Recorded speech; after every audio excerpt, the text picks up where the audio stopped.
Hello, this is Sportmentary, and with me is the Comish from Winnipeg, and Woo! here for another Big Blue recap.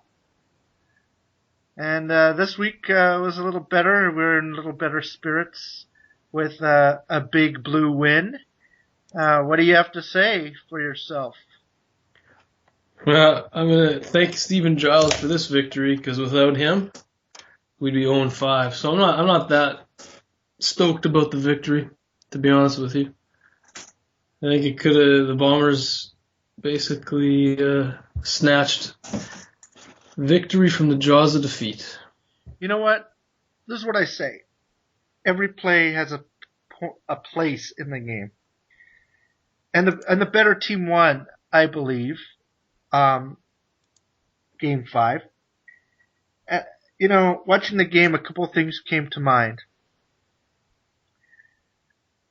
And I hate to harp on the referees and everything, and I think it's easy sometimes when we get caught up in a Big Blue game.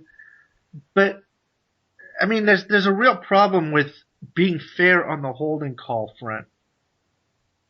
And a couple big plays from the Bombers were wiped out on I would say, questionable holding calls. And why I say questionable, Commish, is a very similar plays were made on big plays on the Eskimo side. If you're taking a guy down to the ground, all right, and you're ripping him to the ground, and you're not calling holding on a big 30-yard play for the Esks, but you're doing it on the other side to negate a touchdown, I don't think it's even-handed. So the better team won, and it was fair all in all. I disagree with you. Once you start bringing officiating into the game, you've lost your argument with me. Look at the facts. The facts are that the Bombers were down, 17-4? No, they would have been down 17-11 at the end of the half, but they would have been down 17-4 without that Hail Mary touchdown. What's the point? They scored a Hail Mary touchdown. Bonus to them. That's why I say every play matters. I only called out the officials because you called out a turnover. And turnovers are part of the game. It's amazing, as the guy was running for the ball, I had this feeling, and I was saying, punch it out. The guy's too greedy. But that's part of the game. The guy was cocky and greedy and going for a little too much. I don't think he was cocky and greedy. I actually think it was a great play by Jake Thomas. What I'm saying is the guy probably should have taken a knee a lot earlier. He shouldn't have tried to go for more yards. There was no point. You could see that coming. What you're saying is, but for that play, and giving it to Jyles to give us the game, I'm saying no. We took the game away from them. We definitely took the game away from them, and kudos to our D for being alert. That was a great play. That won us the game. It's fair and square, and you can't say but for. They, in every game we've criticized the Blue. For lack of playmaking, for lack of winning a game, and they did it this game. So I'm gonna give them credit. I'm gonna say that the D reminds me of the Vikings bend but don't break defense of years past. But they did the job. The team did the job. So I'm actually happy. I'm gonna take the victory. I'm gonna savor it because that victory didn't really last long as far as enjoyment, if you know what I mean. And the reason we're delayed for this podcast was something called a little kidney stone on Sportmentary. Well, in honor of your kidney stone, I'm going to respectfully disagree with you. Well, it's good to see you're not ready to jump off the wagon like you were last week. But I'm going to say this much.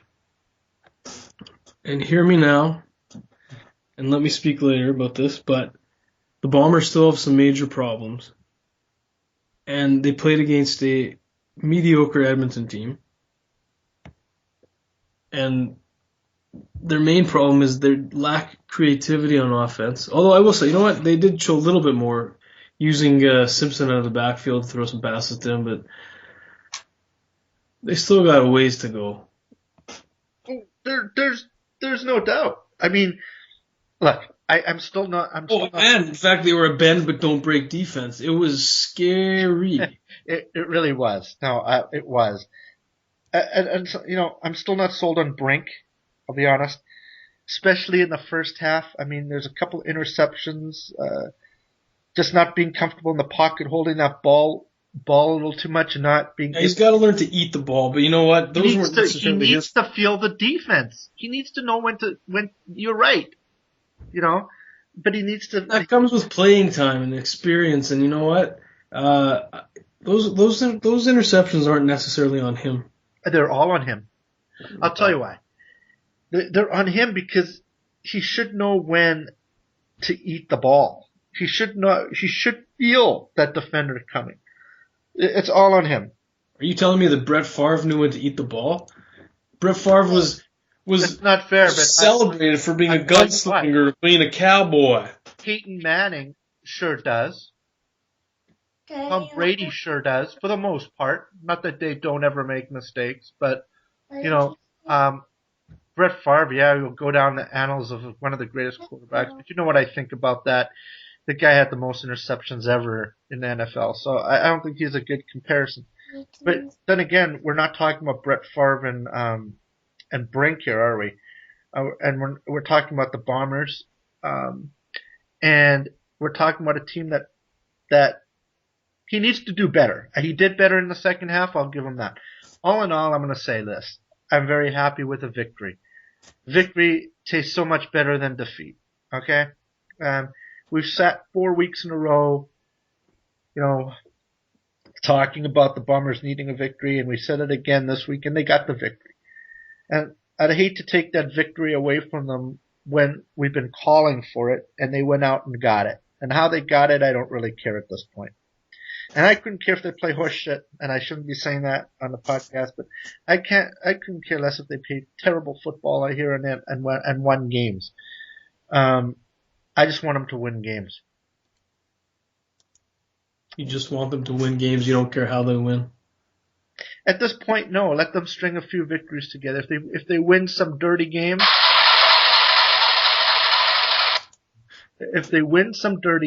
I don't care. That was the wrong. There we go. I like the first one better. If they win some games dirty, sure, we want them to improve and have a great product out there. And each week is about improving. I'll give you that. They're at the bottom of the barrel right now, and a victory is a victory is a victory. It's a lot easier building on a victory when you say you've got lots of improvements than building on a loss when you have lots of improvements. And let's give the Blue some credit for snatching that victory. I mean, seriously, all of us watching at the end of the game had to think, oh, here we go again. Close but no cigar, and we're going to lose another one, right? Then they should have lost another one. That's my point. Right, but they didn't. And it was exciting. They punched the ball out, and goodbye to the Eskimos on that one. And we got the victory. Okay? There are a couple games this year where we were close, but we didn't win. I'd say we were close and we won this one. And good teams find a way to win. That's what I'm going to say. Are they a good team? No, but good teams do find a way to win. And they were good on that night. How about that? Sometimes you have to be good to be lucky and lucky to be good. They were lucky to win. And they did play a better game. I'll give them this much. It was Brink's his fifth career start. And what can you expect out of a guy who's only started 5 games? Well, you're going to start expecting a lot, and he's got what, 3 more games at home? Well, no, it's unfortunate that they expect so much out of a guy who wasn't. Seriously though, what about that crowd? And I'm still going to call it Winnipeg Stadium, okay? The crowd was the 13th man, definitely. That crowd is something else, I got to tell you. How about that crowd sticking with the team even through the first half? Well, it's the best crowd in the CFL. There's no doubt about it. That's what I'm going to say. I'm going to take that at. You know what? Let's start handing out game balls. And this game ball goes to the Winnipeg fans. I can't disagree with you. There was one play where it should have been delay a game against the Eskimos because it took them about 20 seconds to regroup because the fans were so loud. But for some reason the referees couldn't get their act together either, and it saved the Eskies bacon right on the goal line. So congratulations to the crowd. Yep. Well, anyway, let's cut this baby short. It's a lot easier cutting it short when they win. They got another game this week, and we'll see how they do. Another home game for the fans. And I guess we'll see you later in the week and do another one of these things, huh? Oh, I can hardly wait. I'm going to give a prediction. I think my prediction was right last week, though. I predicted No, did you? Who predicted the Bombers to win? Not me. I can tell you that. I did. Victory is mine. Remember I said they would lose by 1 point at the end of the game? I think that was my prediction. That was. Yeah. I almost got it, but for Jyles, and I'm happy about that. You predict the Bombers win, right? I did predict the Bombers would win, and I get the...